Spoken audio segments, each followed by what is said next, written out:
Tahun 2024, Organisasi Perubahan Sosial Indonesia kembali melangkah maju, menginspirasi perubahan nyata di setiap sudut negeri untuk pemenuhan hak asasi manusia pada kelompok rentan.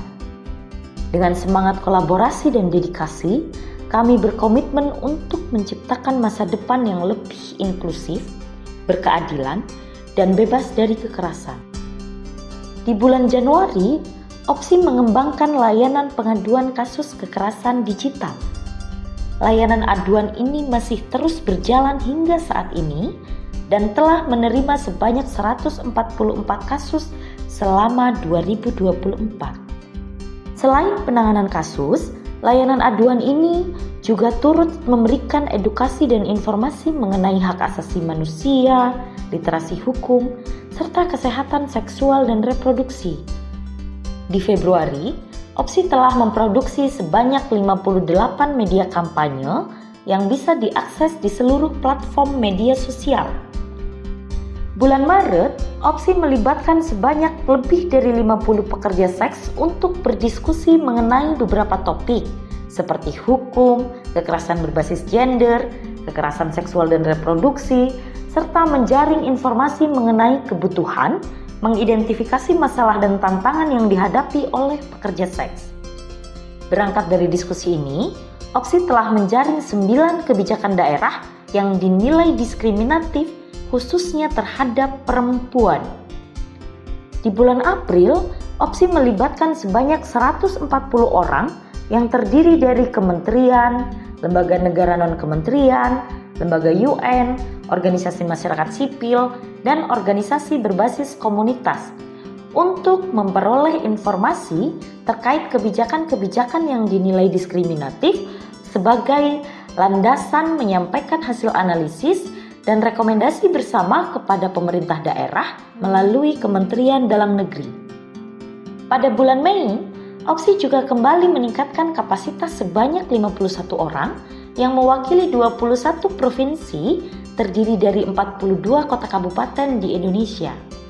Kegiatan ini guna meningkatkan keterampilan dan melatihkan modul investigasi dan negosiasi dalam advokasi, serta membekali peserta untuk mampu memfasilitasi pelatihan di 34 kota kabupaten. Di bulan Juni, OPSI menerbitkan modul pelatihan tentang literasi hukum berbasis gender dan HAM. Di bulan yang sama, OPSI juga melakukan diseminasi kepada perwakilan dari 23 lembaga yang berdomisili di Jakarta. Kegiatan ini bertujuan untuk menyebarluaskan pengetahuan literasi hukum dan HAM kepada kelompok dampingan. Di bulan selanjutnya, OPSI melakukan peningkatan pengetahuan dan pemahaman tentang kondisi kesiapan pemerintah dan OMS dalam program kontrak sosial yang dilaksanakan di 20 kota kabupaten di Indonesia. Program ini juga bertujuan untuk mendukung respon penanggulangan HIV/AIDS di Indonesia. Selain itu, program ini telah berhasil mendampingi 74 OMS dan 14 OMS diantaranya telah berhasil menjalin kontrak sosial dengan Dinas Kesehatan, Dinas Pemberdayaan Perempuan dan Perlindungan Anak, serta Badan Amil Zakat di tingkat daerah. Sebagai upaya eliminasi penghambatan HAM dan penanganan kekerasan, di bulan Agustus, OPSI melakukan peningkatan kapasitas kepada 27 orang perwakilan lembaga pemerintah di seluruh Indonesia tentang penanganan kasus kekerasan berbasis gender pada orang dengan HIV dan populasi kunci dalam program respon HIV.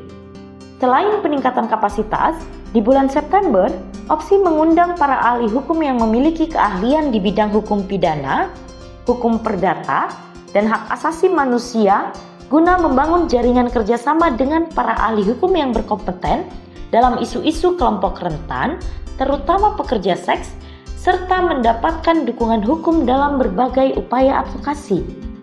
Di bulan Oktober, OPSI melibatkan 23 orang untuk membangun komitmen berbagai pihak tentang isu pembela HAM yang terkait dengan HIV/AIDS.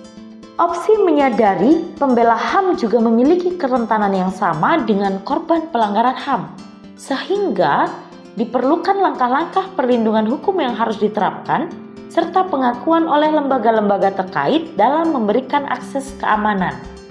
Dalam upaya mendorong akses kesehatan yang inklusif, di bulan November, OPSI bersama dengan jaringan nasional lain yang memiliki misi serupa, melakukan peningkatan kapasitas kepada 21 orang dari 21 kota kabupaten di Indonesia untuk meningkatkan partisipasi dan keterlibatan masyarakat dalam upaya pencegahan dan penanggulangan HIV, serta perubahan akuntabilitas pelayanan publik.